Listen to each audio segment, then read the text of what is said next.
Good morning. It's time for our quick fix series. We've got a Civic FN2. It's in because it was struggling with getting into reverse and selecting a few other gears were getting pretty slack.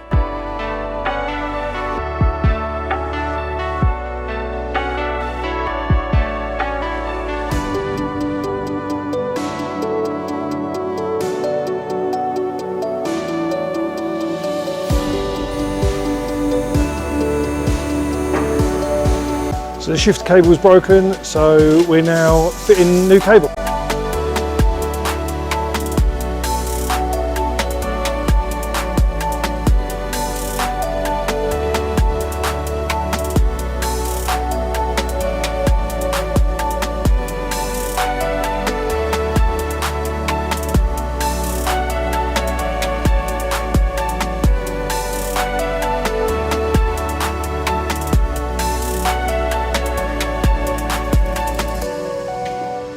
So that's the Civic all done, got new OEM cables in it, so it's good to go. Customers picking it up tomorrow.